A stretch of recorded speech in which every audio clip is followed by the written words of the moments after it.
नमस्कार दोस्तों, सीसी के इस लाइव जेडीसेट लेक्चर में आप सभी का स्वागत है। मित्रों, जैसा कि आप जानते हैं, निरंतर हम यही प्रयास करते हैं कि आपके लिए कुछ नई श्रृंखलाएं इनका आयोजन करें और इन श्रृंखलाओं के माध्यम से आपके लिए कुछ ऐसे लेक्चर्स लेकर आएँ जिनसे आपके ज्ञान में वृद्धि हो और साथ ही साथ आपकी रुचि इन विषयों के लिए बढ़े।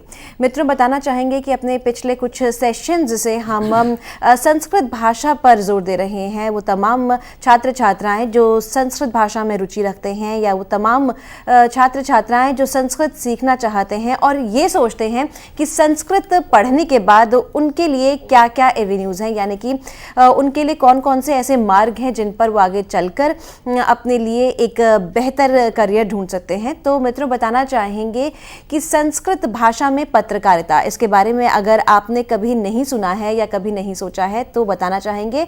इसी के अंतर्गत हम आपके लिए ये विशेष सीरीज़, ये विशेष श्रृंखला लेकर आए हैं और इस श्रृंखला के अंतर्गत हम संस्कृत भाषा में पत्रकारिता किस प्रकार होती है, किस प्रकार इसका उद्भव हुआ, कहाँ से इसका विकास हुआ, किस तरह से ये विकास कर रहा है, इसके बारे में चर्चा करेंगे। तो मित्रों, बताना चाहेंगे ये हमारा आज का पहला लेक्चर है संस्कृत भाषा में पत्रकारिता पर और आज के इस सेशन में हम बात करेंगे पत्रकारिता का स्वरूप और साथ ही साथ बात करेंगे पत्रकारिता का उद्भव और विकास, यानी कि संस्कृत पत्रकारिता का, संस्कृत भाषा में पत्रकारिता का स्वरूप और साथ ही साथ इसका उद्भव और विकास। और इसके लिए एक बार फिर से हमारे साथ हमारे स्टूडियो में मौजूद हैं डॉक्टर पंकज मिश्र। डॉक्टर पंकज मिश्र एसोसिएट प्रोफेसर हैं सेंट स्टीफेंस कॉलेज के संस्कृत विभाग में और यही कहना चाहेंगे, निरंतर ये यही प्रयास करते हैं कि छात्र छात्राओं में संस्कृत भाषा को लोकप्रिय बनाएं। तो आइए तहे दिल से स्वागत करते हैं डॉक्टर पंकज मिश्र का और इन्हीं के माध्यम से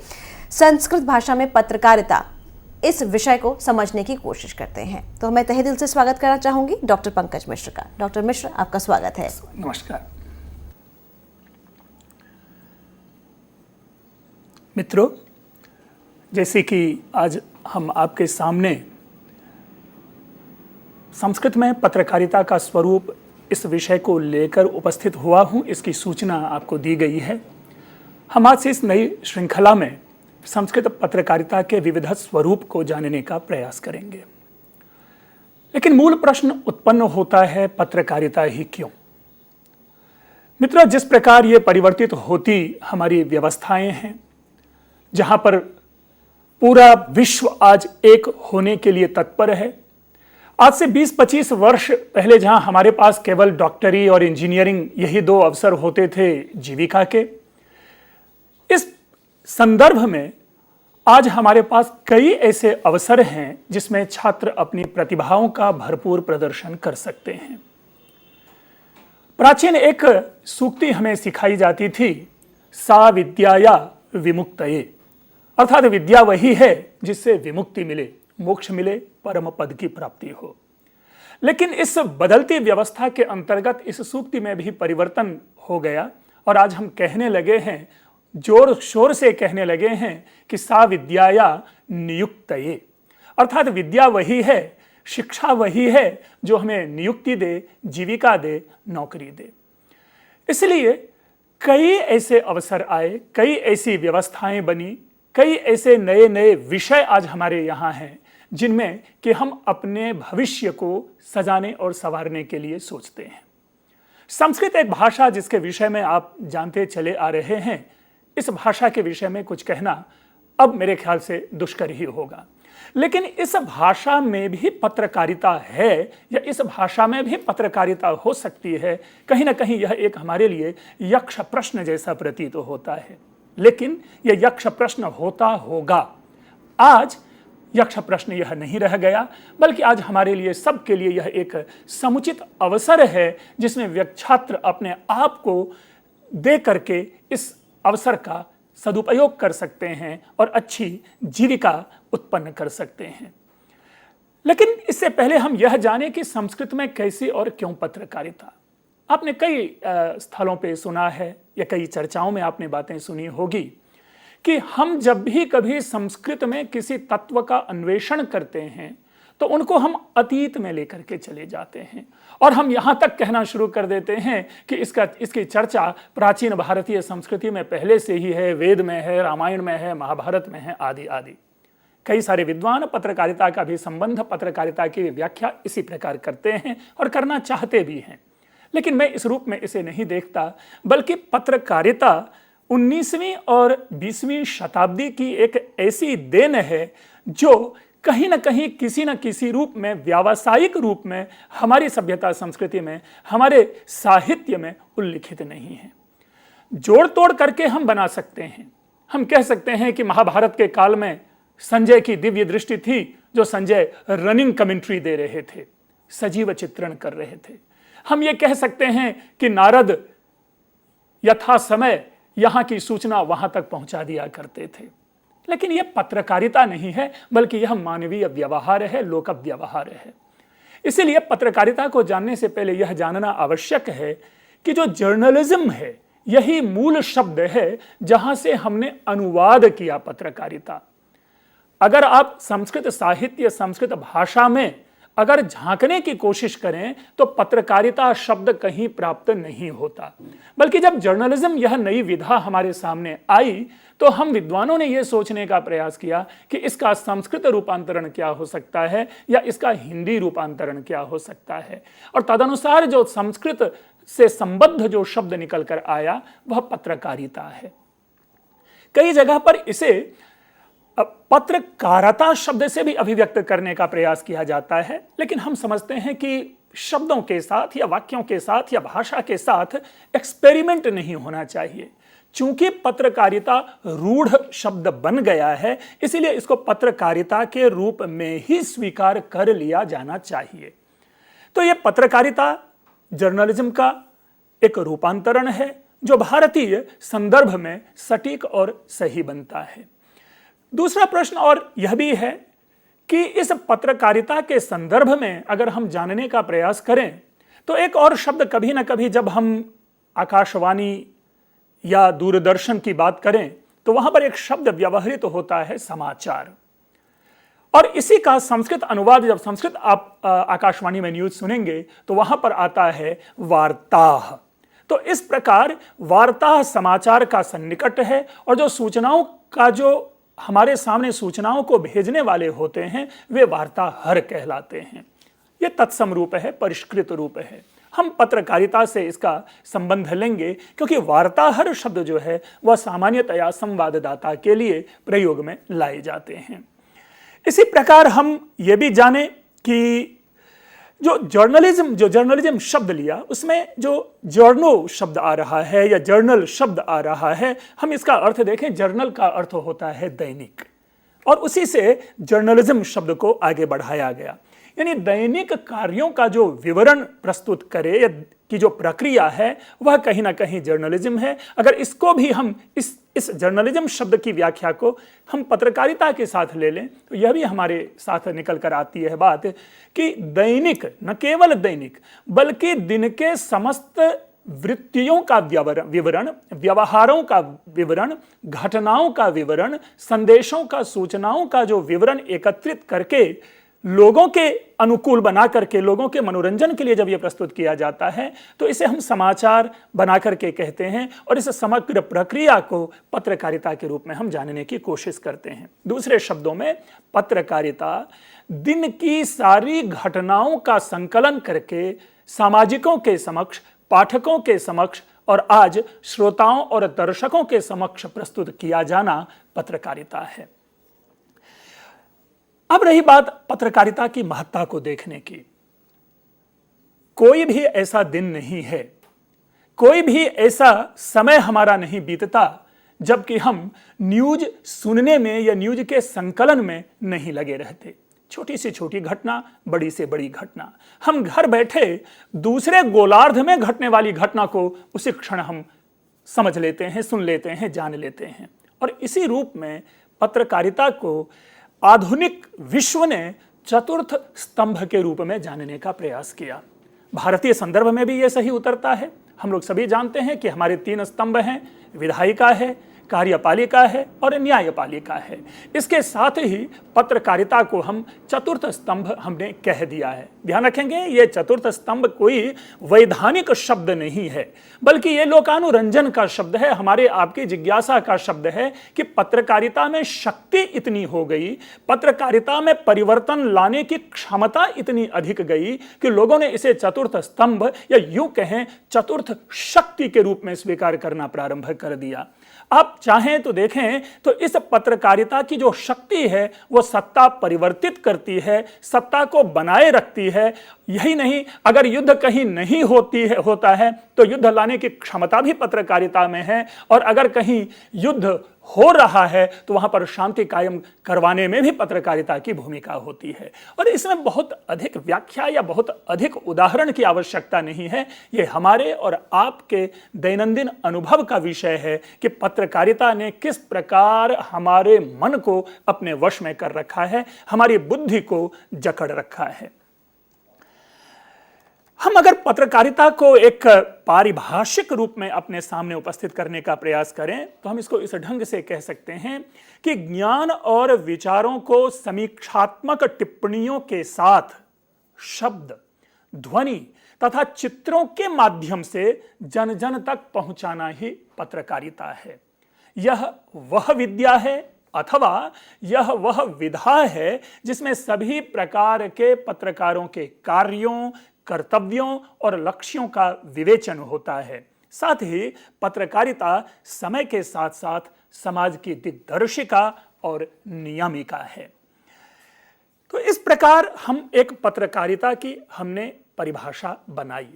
ऐसा नहीं है कि यह अंतिम परिभाषा है या ऐसा भी नहीं है कि यह प्रथम परिभाषा है, बल्कि पत्रकारिता को प्रस्तुत करने का एक यह तरीका हो सकता है। अन्य व्यक्ति भी इस पर कई और प्रकार की टिप्पणी कर सकते हैं और नई परिभाषाएं बना सकते हैं। अब हम आते हैं या जानने की कोशिश करते हैं कि यह पत्रकारिता का वस्तुतः जो स्वरूप क्या है और इस पत्रकारिता की विशेषताएं क्या होती हैं।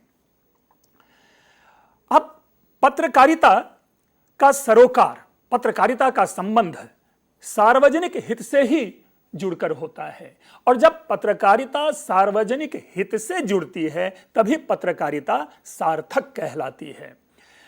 इसके बाद हम यह भी देखें कि इसमें सारी जनहितकारी नीतियां, सारे जनहित की योजनाएं, इन सब को हमारे तक पहुंचाने का एक दायित्व होता है और उस दायित्व का निर्वाह परिलक्षित होता है। तब जाकर के यह पत्रकारिता एक पत्रकारिता के स्वरूप में हमारे सामने उपस्थित होती है। पत्रकारिता ने लोकतंत्र को किस प्रकार दृढ़ किया है, लोकतंत्र को किस प्रकार शक्ति दी है, पत्रकारिता ने किस प्रकार लोकतंत्र में अपना महत्वपूर्ण स्थान बनाया है, यह भी विवेचन का विषय है। अब देखेंगे कि कोई भी लोकतंत्र तभी सशक्त है जब पत्रकारिता सामाजिक संबंधों के प्रति अपनी सार्थक भूमिका निभाती रही है। यहां पर सार्थक शब्द भी ध्यान देने योग्य है। ऐसा नहीं है कि सार्थक का केवल और केवल मतलब पॉजिटिव या धनात्मक पक्ष को ही उभारना है, बल्कि सार्थक यह है कि किसी व्यक्ति विशेष या संस्था से प्रभावित होकर के, किसी विचारधारा से प्रभावित मात्र होकर के हमारे अपनी सूचनाओं को ना बांटना ही सार्थक पत्रकारिता है। इसीलिए कभी कभी हमने कई सारे शब्द सुने हैं। एक होता है पीत पत्रकारिता, एक शब्द आपने सुना होगा पेड जर्नलिज्म, यानी जहां पर धन दे करके सूचनाएं पब्लिश की जाती है, प्रकाशित करवाई जाती है। तो ये जो पीत पत्रकारिता है या पेड जर्नलिज्म है, हम इन सारे विषयों को, इन सारी चीजों को सार्थक पत्रकारिता के अंतर्गत नहीं रखते और ना ही रखने का प्रयास करते हैं, क्योंकि वो कहीं ना कहीं किसी न किसी रूप में इस पत्रकारिता के लिए हीनता है। इसके साथ ही आप देखें कि यह प्रशासन, समाज और जनता, इन तीनों के बीच की एक महत्वपूर्ण कड़ी है यह पत्रकारिता। अर्थात मनुष्य या जनता की अगर कोई समस्या है, जनता की उपलब्धि है, तो उनको जन जन तक कैसे पहुंचाया जाए, उनको जन जन तक कैसे उनको एक ज्ञेय विषय के रूप में, सबको जानने योग्य विषय के रूप में कैसे उपस्थित किया जाए, तो वह पत्रकारिता ही है जो अपने पत्र के माध्यम से समाज में और प्रशासन तक उन सारी बातों को पहुंचाती है। फिर है, अब ये एक और प्रश्न उत्पन्न होता है कि पत्रकारिता की आवश्यकता क्यों पड़ी? अगर पत्रकारिता नहीं होती तो क्या होता? ये एक प्राचीन काल में भी आपने देखा होगा कि ये जो अभिलेख की परंपरा है, ये अभिलेख की परंपरा में खास करके जो इंस्क्रिप्शंस, जो पुराने अशोकन इंस्क्रिप्शंस के विषय में सुना होगा, या गुप्ता पीरियड के अभिलेख के विषय में सुना होगा, हर्षवर्धन के अभिलेख के विषय में सुना होगा, हम इस अभिलेखी या विधा को एक क्षण के लिए जाने। हम सूत्र यहीं से निकालने की कोशिश करते हैं, बीज यहीं से निकालने की कोशिश करते हैं कि कदाचित इसी मानसिक चिंतन से इस पत्रकारिता का उदय हुआ होगा। अभिलेखों के माध्यम से या ताम्रपत्रों के माध्यम से राजकीय आदेश या सामान्य जनता तक जो राजा की बातें थी वह पहुंचाई जाती थी। यह तो एक पक्ष था। दूसरा पक्ष संदेशवाहक भी होते थे। कौन आना है, किनको जाना है, कहां पर क्या भेजना है, किसको किस प्रकार का संदेश दिया जाना है, यह भी हम राजतंत्र की परंपरा में जानते और सुनते आए हैं। अशोकन अभिलेख की बात मैं करूं, आप उसमें पाएंगे कि वो आदेश तक देते हैं अपने महामात्यों को, या अपने जो बौद्ध विहार हैं वहां पर रहने वाले जो तपस्वी हैं, साधु हैं, मुनि हैं, उनको तक संदेश वो भिजवाते हैं अपने अभिलेख के माध्यम से कि किस प्रकार वहां पर जीवनचर्या होनी चाहिए, कौन सा कार्य विहार धर्म के विरुद्ध है या कौन सा कार्य विहार धर्म के अनुकूल है। तो ये एक मानसिकता थी जहां पर कि एक निश्चित, जहां पर राजा उपस्थित है वहां पर संदेशवाहक के माध्यम से या उससे सुदूरवर्ती प्रदेश में अभिलेखों के माध्यम से इस प्रकार की सूचनाएं भेजा करते थे प्रशासन के लोग। धीरे धीरे यह व्यवस्था बदली। कई और जैसे जैसे हम सभ्य होते गए, हमें सुविधाएं ज्यादा मिलती गई, विज्ञान का प्रभाव हमारे ऊपर बढ़ता गया, तो यह देखा गया कि एक खास क्षेत्र विशेष के लोगों के लिए वह क्या होता है, वह अभिलेख मात्र है। तो क्यों ना इसको एक यूनिवर्सल रूप दिया जाए जहां पर कि राज्य के सारे लोगों को ये बातें समझ में आए। तो मैं समझता हूं कि यही वो क्षण होगा, वही वो चिंतन होगा जिनसे लेख्य सामग्री के माध्यम से प्रेषणीय बनाते हुए यह पत्रकारिता प्रारंभ हुआ होगा। आपने ये भी सुना होगा, एक है दुखद पक्ष है, हमारे रामायण की कहानी है जिसमें सीता का परित्याग किया गया था, और वो सीता का परित्याग किया ही गया था उस सूचना के आधार पर जहां पर किसी एक राजकीय पुरुष ने राम को आकर के जो राज्य में किस प्रकार की बातें चल रही है, एक मिथ्या बातें चल रही है, अफवाह सी है, वो सूचना आकर के उन्होंने राम तक पहुंचाई थी, और उस सूचना के आधार पर राम ने निर्णय ले लिया था और सीता का परित्याग हुआ था। इस संदर्भ में मेरा यह कहना है कि ये सूचनाओं का जो आहरण है वो भी इस पत्रकारिता का एक मूलभूत अंग है, और सूचनाओं के आहरण के बिना पत्रकारिता संभव नहीं है। इसलिए पत्रकारिता जो आधुनिक शब्दावली है इसकी व्याख्या भिन्न हो सकती है, लेकिन पत्रकारिता की मानसिकता, हम कहते हैं कि सभ्यता के आदिकाल से जब मनुष्य ने सोचना शुरू किया, जब मनुष्य की चिंतन शक्ति बढ़ी, जब मनुष्य की बौद्धिक शक्ति बढ़ी, तो इस प्रकार की प्रक्रिया उनमें चली होगी, उन्होंने भी इस प्रकार के व्यवहार को अपनाया होगा। यहां तक कि छोटी छोटी चीजें हैं, जो अभिव्यक्तियां हैं, अगर आप भीमबेटका के जो गुफाएं हैं, उन गुफाओं में जाकर के जो प्रागैतिहासिक काल की जो चित्रकारी है, उन चित्रकारियों में जो छिपे हुए संदेश हैं, कहीं ना कहीं वह भी सूचनाओं का आदान प्रदान है। इसी प्रकार प्राचीन भित्तियों में जो चित्र आदि देकर के, मुखाकृति आदि के माध्यम से, संकेताक्षर के माध्यम से जो हम तक बातें पहुंचाई गई है, वो भी सूचनाओं का आदान प्रदान है।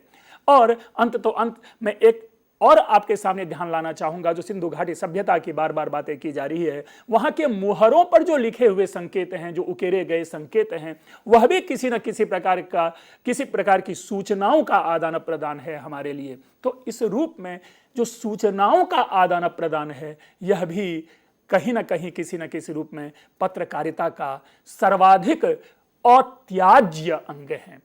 तो ये पत्रकारिता की का जो स्वरूप है, हम इसको जानने की कोशिश कर रहे हैं।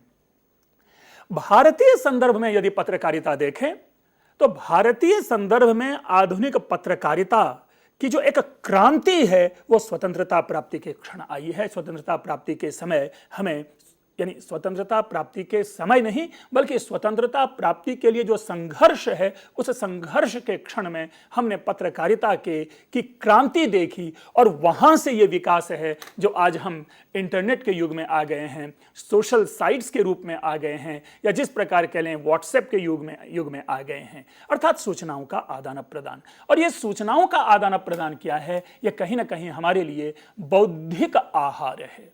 मनुष्य सदैव चिंतनशील प्राणी है, वो नित नूतन हमेशा नया करने का प्रयास करता है और उसी नया करने के प्रयास के लिए उनको सदैव कोई ना कोई नवीन सूचना मिलती रहनी चाहिए और उसका परिणाम ये पत्रकारिता हम कह सकते हैं है। इस बदलते दौर में जब हमने चर्चा की कि स्वतंत्रता प्राप्ति के संघर्ष के क्षण से भारत के संदर्भ में, भारतीय संदर्भ में पत्रकारिता की बात देखी जाने लगी, इसका यह अर्थ नहीं कि यहीं से पत्रकारिता का उदय है। हम जब पत्रकारिता के उद्भव की चर्चा करेंगे तो उस समय हम ये चर्चा करेंगे कि पत्रकारिता के संदर्भ में हम प्रथम अखबार कह लें या समाचार पत्र कह लें या सूचनाओं के आदान प्रदान का जरिया कह लें, वह क्या था उसकी चर्चा करेंगे। लेकिन पूरे विश्व के संदर्भ में अगर देखें तो स्वतंत्रता, भारतीय स्वतंत्रता प्राप्ति के संघर्ष से पूर्व ही विकसित रूप से पत्रकारिता विद्यमान हो चुकी थी। इस बदलते युग में पत्रकारिता को एक और नई दिशा मिली।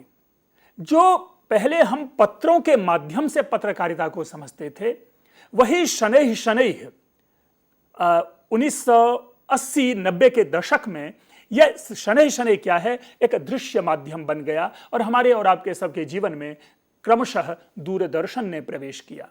तो जो पहले हमारे लिए पत्र मात्र, कागज मात्र के रूप में एक सारी सूचनाओं का संकलन लेकर के आता था, वह अब हमारे लिए आंखों के लिए भी विषय प्रदान किया जाने लगा और वह दूरदर्शन के माध्यम से।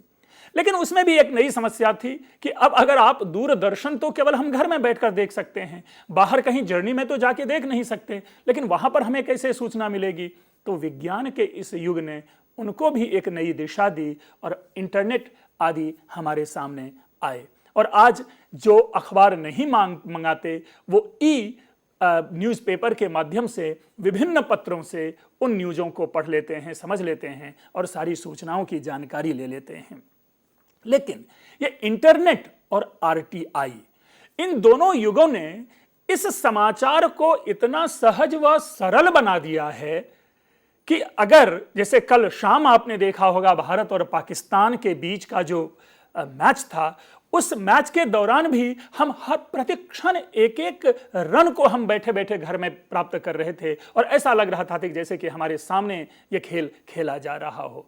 तो इसने एक अजब सी क्रांति लाई इंटरनेट ने मानो विश्व की सारी सूचनाओं की एक ऐसी पैकेजिंग कर दी कि मानो एक ही थाली में सारे भोज्य पदार्थ आपको उपलब्ध हों, मानो एक ही पृष्ठ पर विश्व की सारी सूचनाएं हमें प्राप्त हो जाती है।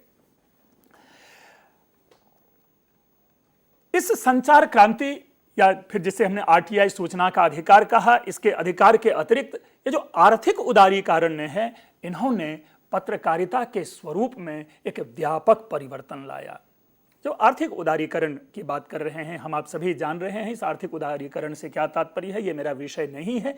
लेकिन इस आर्थिक उदारीकरण के दौर के बाद इसमें एक और नया परिवर्तन दिखने को आया और वो नया परिवर्तन यह दिखने को आया कि विज्ञापनों ने, यानी विज्ञापन के माध्यम से भी हम कई सारी बातें हम अपने लिए एकत्रित करने लगे और इन्होंने पत्रकारिता को एक व्यावसायिक स्वरूप दे दिया।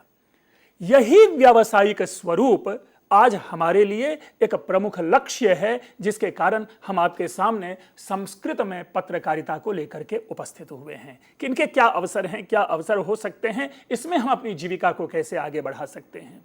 तो आर्थिक उदारीकरण ने पत्रकारिता को एक नया स्वरूप प्रदान किया और वह स्वरूप रहा व्यावसायिक स्वरूप।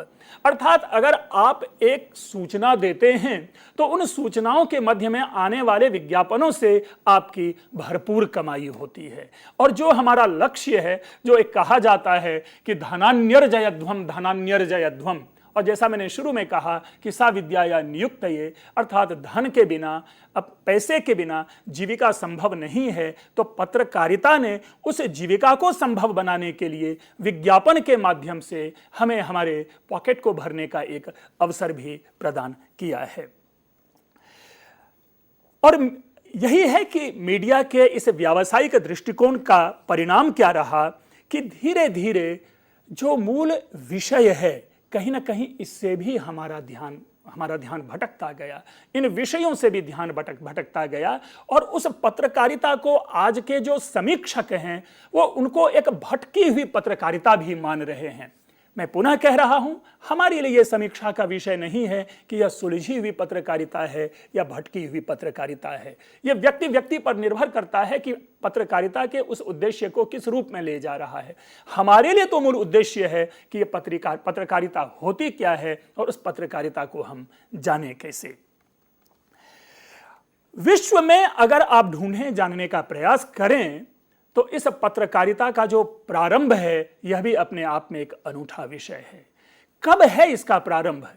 प्रामाणिक रूप से यह कब प्राप्त होता है, इसे जानना, इसको समझना हमारा उद्देश्य है।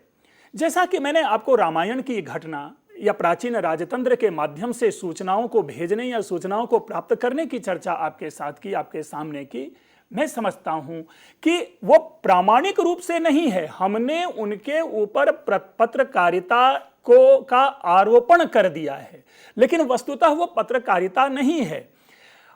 लेकिन पत्रकारिता का बीज अवश्य ही है।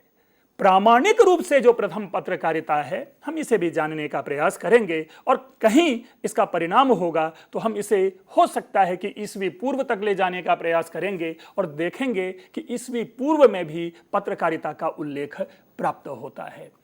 मैं समझता हूं कि आज जो आपके सामने हमने पत्रकारिता का स्वरूप रखा है, वो स्वरूप कहीं ना कहीं पत्रकारिता को समझाने में आपको सहायता प्रदान किया होगा। और इसके संदर्भ में ये भी मैं बता दूं कि आहरण सूचनाओं का आदान प्रदान और उन सूचनाओं का आदान प्रदान को व्यवस्थित रूप दे करके सामान्य लोगों तक पहुंचाना वस्तुतः पत्रकारिता का मूल उद्देश्य है, जिसके माध्यम से सामाजिक क्रांति संभव है, वैज्ञानिक क्रांति संभव है, शिक्षा और शिक्षण की क्रांति संभव है। हर व्यक्ति के जो उद्देश्य है उस उद्देश्य को उन तक पहुंचाने की क्षमता इस पत्रकारिता में होती है। इसीलिए पत्रकारिता को कदाचित चतुर्थ स्तंभ कहा गया।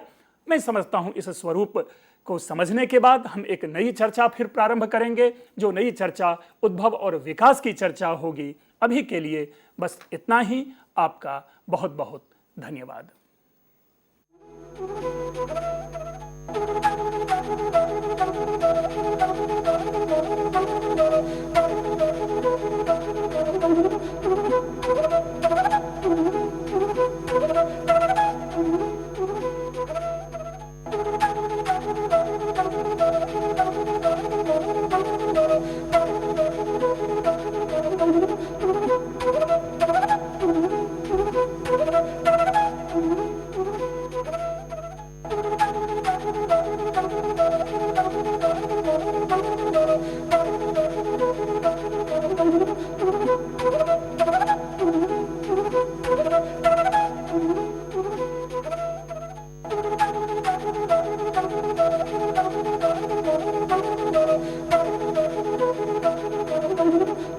Thank you.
सेशन में अब हम लोग चर्चा करेंगे पत्रकारिता का उद्भव और विकास, साथ ही उद्भव और विकास से निकलने वाले जो नए स्वरूप है, हम इसके विषय में चर्चा करेंगे। मित्रों, जब भी कभी उद्भव अर्थ लिया जाता है तो इसके माध्यम से हम यह जानने का प्रयास करते हैं कि अमुक विधा या इस संदर्भ में पत्रकारिता नामक विधा, इसका प्रारंभ कब से हुआ या प्रारंभ कब हुआ होगा। चूंकि आज इस प्रकार से यह पत्रकारिता हम लोगों के चतुर्दिक व्याप्त है कि उस विषय में चिंतन कर पाना हमारे लिए लक्ष्य नहीं बन जाता। लेकिन जो सूचनाओं को एकत्रित करने में विश्वास रखते हैं, ऐसे हमारे प्रबुद्ध लोगों के लिए यह आवश्यक विषय हो जाता है कि यह विधा प्रारंभ कब हुई होगी।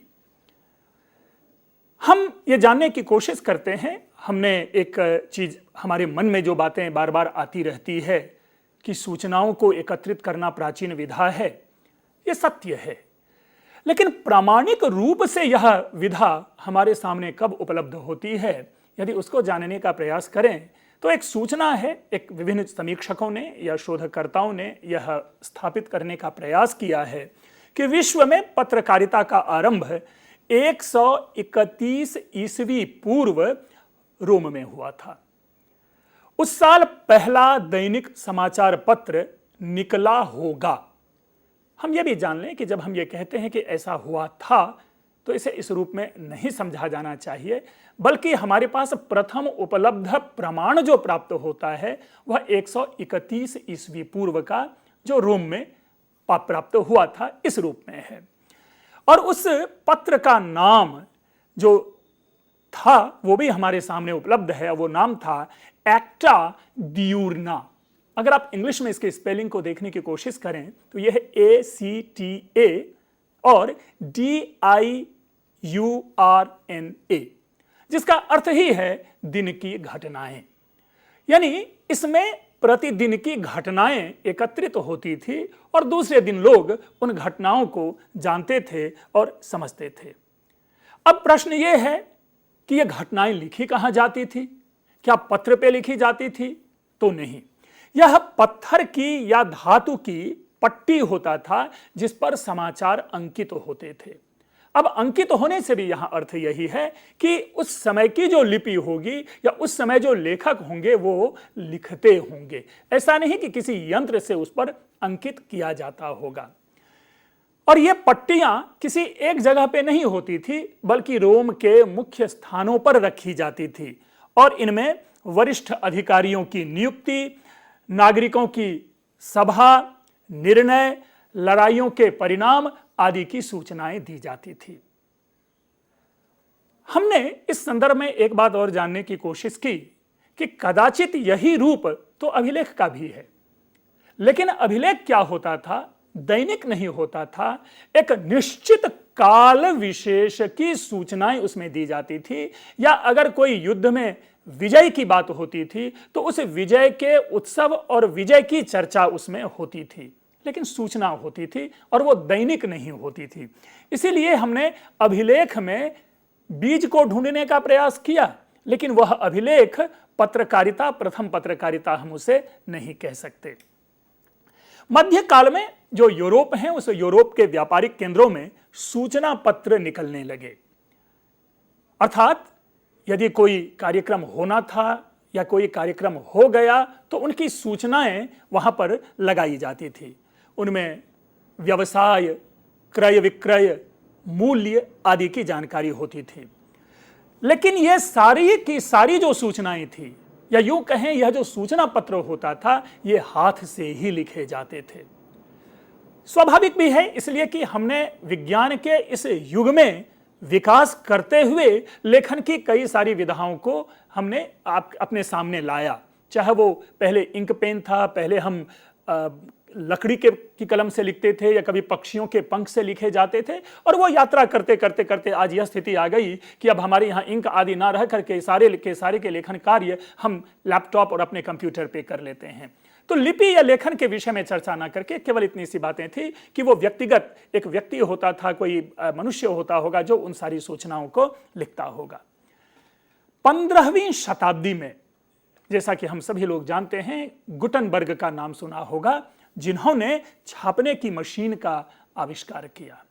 इसके बाद से लेखन के क्षेत्र में एक नई क्रांति आई, और जहां हम धातुओं पर, धातु की पट्टियों पर या पत्थरों पर अक्षरों को लिखते थे, वो चीज अब क्या हो गया कि उन्होंने धातुओं की छोटी छोटी कटिंग करके उन पे लिपियों का चिन्ह बनाना शुरू किया, और उसके माध्यम से जो छपाई का काम है वो छपाई का काम प्रारंभ हुआ, जिसके कारण आज हमारे सामने प्राचीन सारी पुस्तकें उपलब्ध है। और उसी गुटनबर्ग के द्वारा आविष्कार में लाए गए जो प्रिंटिंग मशीन है उसका परिणाम है कि हमारे सामने मोटी मोटी पुस्तकें आई।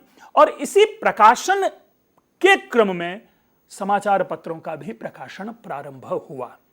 चूंकि 15वीं शताब्दी से पूर्व लेखन पूर्णतया व्याप्त था, लेकिन वो लेखन ऐसे होते थे, इंक से लिखे जाते थे, किसी धातु द्रव से लिखे जाते होंगे जिसमें मिटने की संभावना अधिक होती होगी। लेकिन इस नई विधा ने उसमें सूचनाओं को सुरक्षित रखने की संभावनाओं को जन्म दिया। 16वीं शताब्दी के अंत में यूरोप का एक शहर है स्ट्रासबुर्ग, उसमें योहन कारोलूस नाम का एक व्यवसायी धनवान था, जिन्होंने ग्राहकों के लिए सूचना पत्र प्रकाशित करवाना प्रारंभ किया। मैं क्रमशः उस उद्भव को आगे बढ़ाते हुए चल रहा हूं, लेकिन यह जो हमारा उद्भव है यह यूरोपीय देशों या यूरोप के क्रम में है। हम अपने भारतीय संदर्भ में भी इसको जानने की कोशिश करेंगे कि भारतीय संदर्भ में इन समाचार पत्रों का लेखन कैसे प्रारंभ हुआ और कब प्रारंभ हुआ, और उस यात्रा के अनंतर हम संस्कृत में भी जानेंगे कि संस्कृत में पत्र लेखन या समाचार पत्र लेखन विधा कब आई। इसके बाद लोगों ने छापे की मशीन खरीदना प्रारंभ किया और अपने पास रखना प्रारंभ किया, और 1605 में समाचार पत्र छपने लगा, और तदनुसार जो 1605 ईस्वी में छपने वाला समाचार पत्र था उसका नाम रिलेशन यह प्राप्त होता है। और ऐसा माना जाता है कि यह विश्व का प्रथम मुद्रित समाचार पत्र था। अब अगर इसको हम सामान्य रूप से समझें तो 1605 ईस्वी में रिलेशन नामक एक समाचार पत्र छपा, जो समाचार पत्र कदाचित विश्व का प्रथम मुद्रित समाचार पत्र था। तो यह एक सूचना रूप में है। जो भारत में पत्रकारिता का आरंभ है, जैसा कि अभी हमने कहा 15वीं शताब्दी में छापे की मशीन का आविष्कार, वो भारतवर्ष में 1674 ईस्वी में छापे की मशीन जो है हमें प्राप्त होती है। लेकिन भारत का जो पहला समाचार पत्र है, पहला अखबार है, वो इसके 100 साल बाद प्रकाशित होता है, 1776 ईस्वी में। और इसका प्रकाशक कोई और नहीं, ईस्ट इंडिया कंपनी का भूतपूर्व अधिकारी विलियम बोल्ट्स था। हम इसको फिर से समझें। भारतवर्ष में 1674 ईस्वी में छापे की मशीन का प्रवेश होता है। उसके बाद लगभग 100 वर्ष के बाद या 102 वर्ष के बाद 1776 ईस्वी में हम ईस्ट इंडिया कंपनी के माध्यम से यह देखते हैं कि एक समाचार पत्र का प्रकाशन प्रारंभ किया जाता है। और यह स्वाभाविक है कि यह अखबार अंग्रेजी में निकलता था। चूंकि ईस्ट इंडिया कंपनी से संबद्ध था, तो इसलिए ईस्ट इंडिया कंपनी की जो सूचना या उस समाचार पत्र का जो उद्देश्य था वो इंग्लिश में हमारे सामने पहुंचाया जाता था।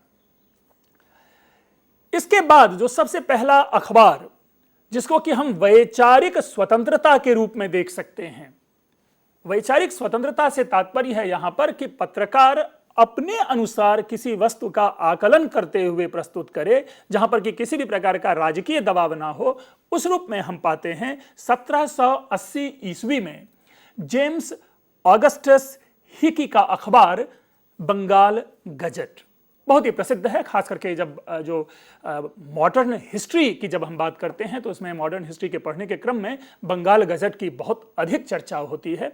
इसीलिए यहां पर यह चर्चा मैं ला रहा हूं कि इस ऑगस्टस हिकी ने बंगाल गजट का प्रकाशन प्रारंभ किया और जो स्वतंत्र रूप से वैचारिक स्वतंत्रता की दृष्टि से जिसे हम प्रथम अखबार भारतीय संदर्भ में कह सकते हैं था।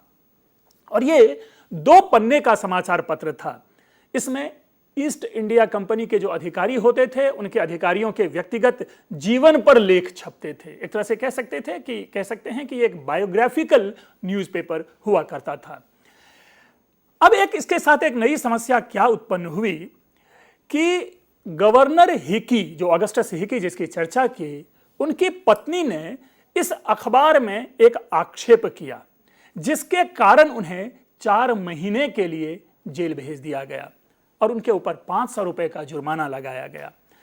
फिर आगे हुआ कि उसमें न्यायाधीश की आलोचना हुई, गवर्नर की आलोचना हुई, पुनः उस पर 5000 का दंड दिया गया और उस 1 साल के लिए उन्हें हिकी को जेल में डाला गया और उसके बाद इस अखबार को, न्यूज़पेपर को बंद करवा दिया गया।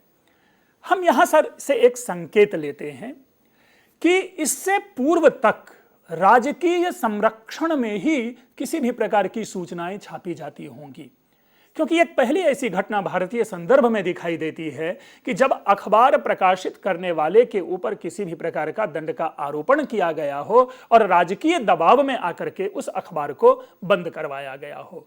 यद्यपि इस प्रकार की घटनाएं हम आगे चर्चा करेंगे कि जब स्वतंत्रता प्राप्ति के क्षण में हमारे अखबार आने लगे और भारतीय चिंतकों ने, भारतीय पत्रकारों ने, भारतीय विद्वानों ने जब अखबार लेखन प्रारंभ किया तो किस प्रकार उनके ऊपर उनको परेशान किया गया, उनको प्रताड़ित किया गया और यथा समय कई बार अखबार बंद होते चले गए।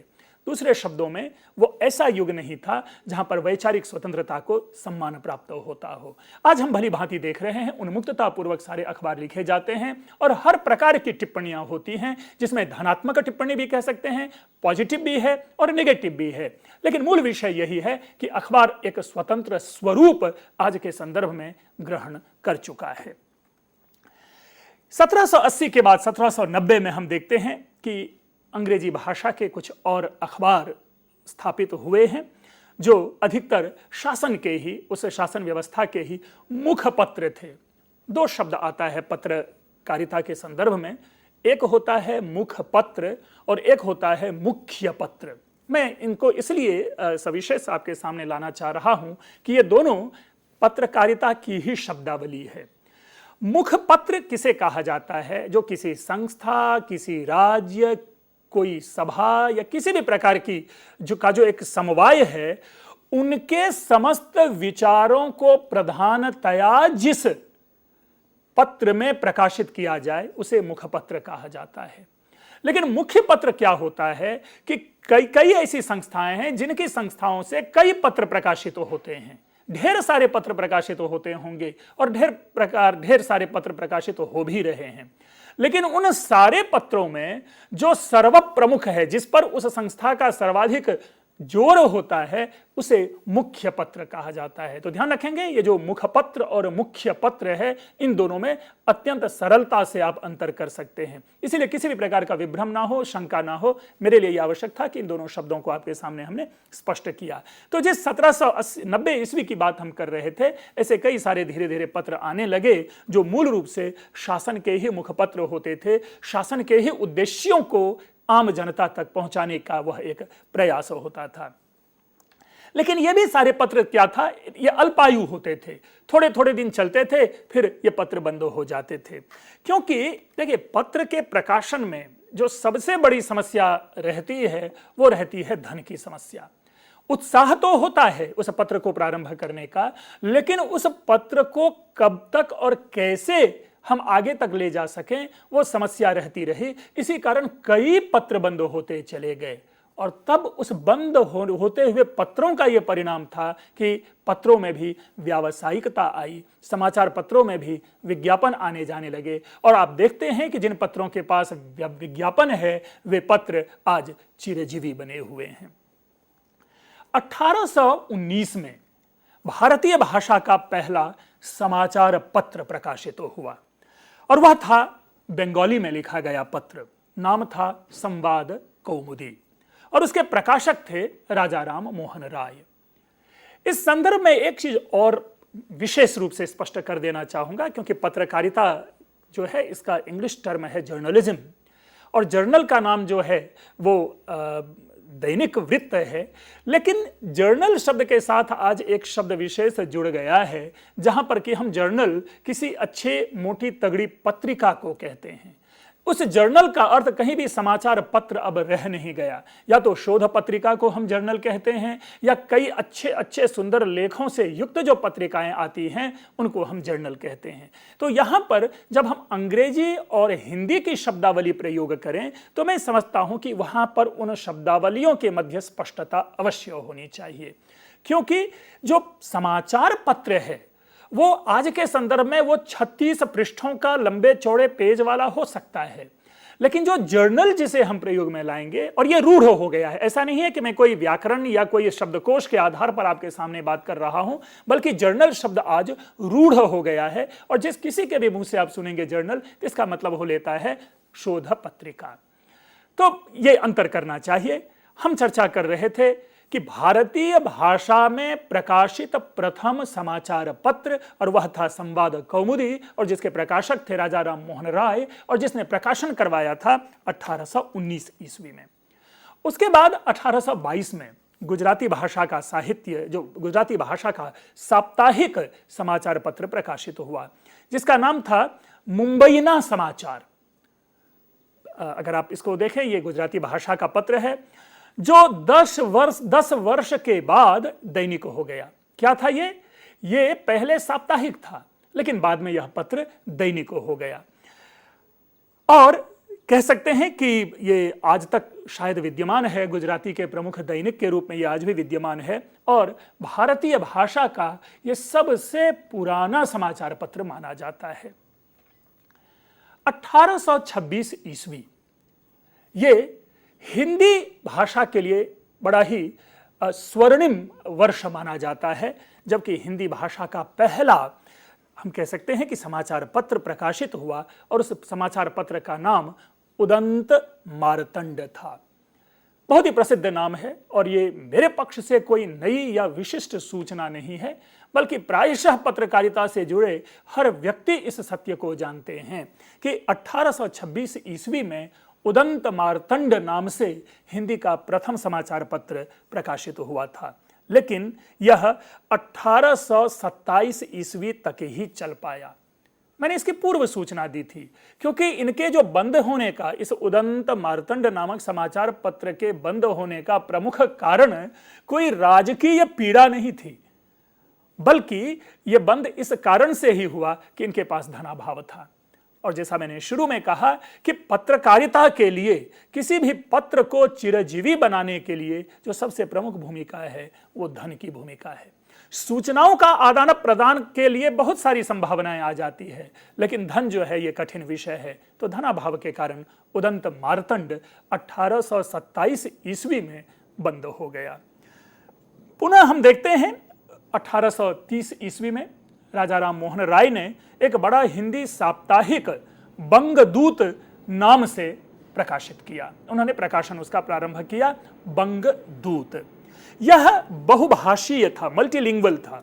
मल्टीलिंगुअल से तात्पर्य यह नहीं है कि उसमें 25-30 भाषाएं होती थी, बल्कि इसका यह तात्पर्य है कि अंग्रेजी, बांग्ला, हिंदी और फारसी, यानी उस काल की जो 4 प्रधान भाषाएं थी, उन चारों प्रधान भाषाओं की सामग्री इस बंगदूत नामक पत्रिका में, यूं कह लें यह समाचार, साप्ताहिक समाचार पत्र में एकत्रित किया जाता था। यह कोलकाता से निकलता था, जो अहिंदी क्षेत्र था, और इससे मतलब हम ये देखते हैं कि अहिंदी क्षेत्र में भी हिंदी की व्यापकता कैसे बढ़ी थी समाचार पत्र की दृष्टि से। 1833 ईस्वी में भारत में लगभग 20 समाचार पत्र थे। 1833 में 20 समाचार पत्र हो गए। अब यहां से ये हम जो क्रमशः बात समझते आ रहे हैं, कहीं ना कहीं यह पत्रकारिता का विकास अब देखते जा रहे हैं।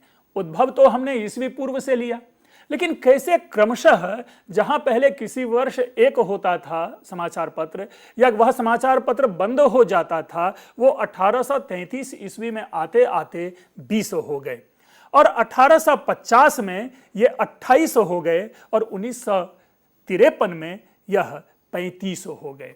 तो हम ये विकास देख रहे हैं, कहां 20, कहां 28 और कहां 35। और आज तो भारतीय संदर्भ मात्र में ही देखें, भारतवर्ष में ही देखें और विभिन्न भाषाओं को ध्यान में रख के देखें तो संख्या जो है अनंत है।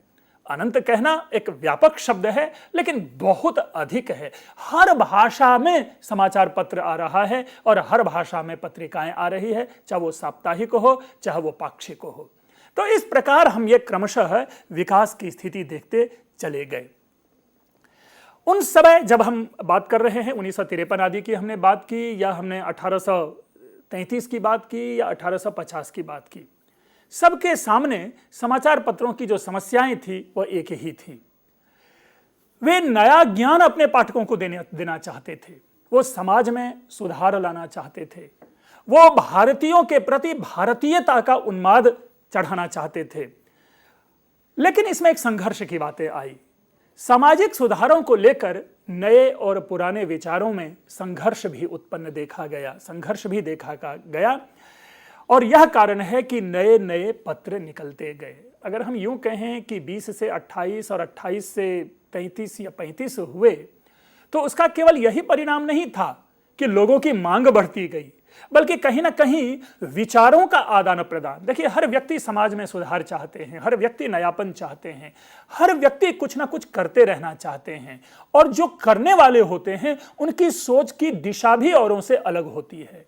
तो कई ऐसे बुद्धिजीवी हुए जिन्होंने अपनी अपनी सोच के अनुरूप, अपने अपने चिंतन के अनुरूप उस समाज को कुछ नया देने का प्रयास किया। और यही कारण है कि न केवल समाचार पत्रों की संख्या बढ़ती गई, बल्कि उन समाचार पत्रों का जो कलेवर है, जो पृष्ठों की संख्या है, वो भी बढ़ती चली गई।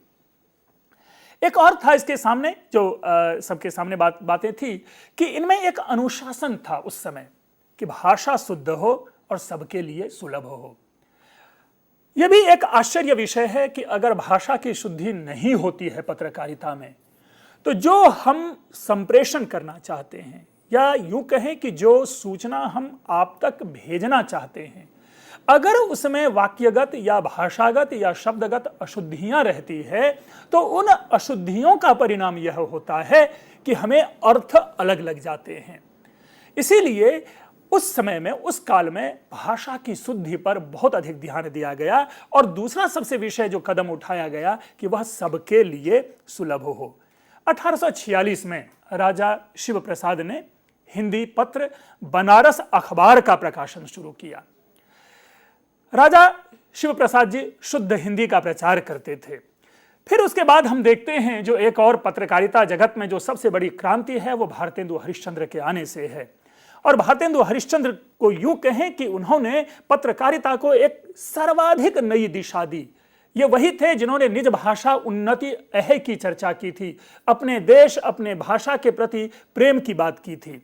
उन्होंने आधुनिक हिंदी की नींव रखी। और 1868 में भारतेंदु हरिश्चंद्र ने साहित्यिक पत्रिका, एक और नई बात आ गई। अभी जो हम पढ़ते जा रहे थे वो सूचनाओं की बात पढ़ रहे थे। अचानक अब एक नई विधा प्रारंभ होती है जिनको हम कह रहे हैं साहित्यिक पत्रिका। और वो साहित्यिक पत्रिका कविवच सुधा नाम से भारतेंदु हरिश्चंद्र ने निकालना प्रारंभ किया। और 1854 में हिंदी का पहला दैनिक समाचार सुधा वर्षन निकला। हमने भारतीय संदर्भ में, उसमें भी खास करके हिंदी के संदर्भ में, पत्रकारिता के उद्भव से लेकर के पत्रकारिता के इस विकास की चर्चा की। मूल विषय है हमारा संस्कृत पत्रकारिता। लेकिन यह क्षण एक ऐसा क्षण था, यह युग ऐसा युग था, जैसे कि हमने शुरू में ही सूचना दी, गुजराती भाषा में, बंगाली में, हिंदी में पत्रिका आने प्रारंभ हो गए। अन्य भाषाओं में भी पत्रिका आने लगी। इंग्लिश में आती ही थी, फारसी में आ ही रही थी। संस्कृत भी इसमें पीछे नहीं थी। संस्कृत में भी पत्र, समाचार पत्र आने शुरू हुए। और जब हम संस्कृत वाले मॉड्यूल में, जब उस श्रृंखला में हम इसकी चर्चा करेंगे, तो वहां पर हम इस सूचना के साथ ये प्रारंभ करेंगे कि प्रथम समाचार पत्र जो है संस्कृत का, जो तिरुवनंतपुरम से प्रकाशित हुआ था, वह जयंती नाम से है। तो इस समग्र परिप्रेक्ष्य में अगर हम पत्रकारिता के उद्भव और विकास की दृष्टि से देखें, तो हम उसको अगर समअप करना चाहें तो इस रूप में देख सकते हैं कि 131 ईस्वी पूर्व में जो प्राप्त प्रथम समाचार पत्र है, जिसे कि पत्थर की पट्टी कह लें या धातु की पट्टी पर जिसे लिखा गया, वहां से जो एक प्रारंभ हुआ, जो उद्भव का हम मूल बिंदु कह सकते हैं, वह स्वतंत्रता प्राप्ति तक आते आते पूरी तरह से एक विशाल वटवृक्ष बन चुका होता है, जिनकी कई शाखाएं हैं, कई प्रशाखाएं हैं, विधाएं बदलती गई, हर प्रकार की विधाएं आई, चाहे वो कृषि से संबद्ध हो, चाहे वो क्रीड़ा से संबद्ध हो, चाहे वो मनोरंजन से संबद्ध हो, चाहे साहित्य से संबद्ध हो, चाहे शोध से संबद्ध हो। तो इस प्रकार की कई नई विधाएं पत्रकारिता के क्षेत्र में जन्म ली, और उस नई विधा का परिणाम रहा कि आज के संदर्भ में यह पत्रकारिता कहीं ना कहीं सर्वाधिक समृद्ध न केवल जीविका है, बल्कि इससे एक बौद्धिक प्रतिष्ठा भी हमें प्राप्त होती है। तो इस संदर्भ में हमें पत्रकारिता की कभी उपेक्षा नहीं करनी चाहिए, बल्कि पत्रकारिता को अगर एक व्यवसाय बना करके, पत्रकारिता को एक जीविका बना करके अपने जीवन को हम आगे बढ़ाएं, तो हमें लग रहा है कि जिस लक्ष्य की ओर हम बढ़ना चाहते हैं, उस लक्ष्य की प्राप्ति सहज ही हो सकती है। आप लोगों का बहुत बहुत धन्यवाद। और इसी के साथ हम धन्यवाद देना चाहेंगे डॉक्टर पंकज मिश्र को, जिस तरह से इन्होंने पूरी रूपरेखा आज हमें बताई पत्रकारिता के बारे में, और आगे लेक्चर्स के माध्यम से हम संस्कृत भाषा में पत्रकारिता इस पर विशेष चर्चा करेंगे, और आपके लिए कई लेक्चर्स हम आयोजित करेंगे। इस बात का हम आपसे वादा करते हैं। तो मित्रों, यही चाहेंगे कि अगर आपके कोई भी सुझाव हैं, कोई भी प्रश्न है, तो आप हमें ईमेल के ज़रिए संपर्क कर सकते हैं। हमारी ईमेल आईडी है info.cc@nic.in, और जल्द ही आप सभी के लिए इस लेक्चर को हम YouTube पर अपलोड करेंगे। आप जितनी बार चाहें इस लेक्चर को देखें, और उसके बाद अपने प्रश्न हमारे साथ ज़रूर साझा करें। यही हम चाहते हैं, यही उम्मीद हम आपसे करते हैं। तो आपसे फिर मुलाकात होगी जल्द ही, और हम संस्कृत पत्रकारिता इस पर और चर्चा करेंगे और बात करेंगे। तब तक के लिए आप सभी का नमस्कार। नमस्कार सर।